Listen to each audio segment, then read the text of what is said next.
There are key players involved in this war, the one happening tonight, who believe that what we're seeing on our television screens and on Twitter will usher in a series of events that begin with the destruction of the Dome and the Rock, Aqsa Mosque, and then the rebuilding of the Third Temple, after which the world will end.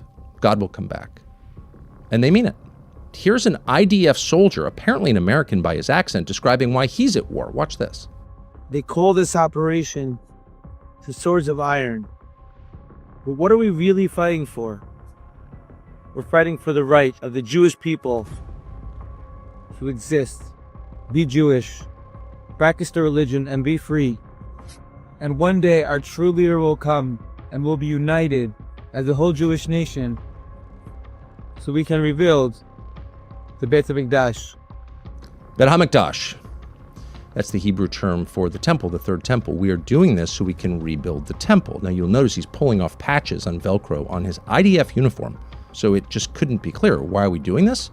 To rebuild the Third Temple. Now, if you think we're just cherry-picking this off the internet, one guy wearing an unauthorized temple patch, paid for, by the way, a uniform paid by us, armaments paid for by us, the U.S. taxpayer pays for all this stuff. Well, here's a bunch of guys. It took us about 2 minutes on the internet to find this today. Here is a selection of IDF soldiers. Let's put it on the screen. There you go. And all of them have the same patch. Look familiar. Look carefully at that. What is that? That's the temple. That is the Third Temple. Let's start with his first claim. The U.S. taxpayer pays for Israel's military.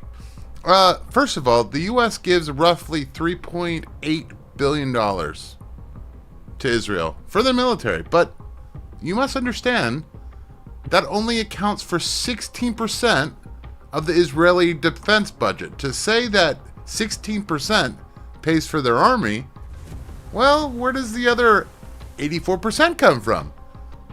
Number two, this is the most damaging and ridiculous, absurd claim when it comes to the temple patch.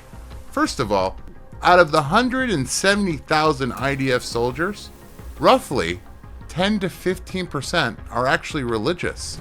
That only 12 to 15 to 17,000 are observant Jews that believe in a third temple. The rest of them do not.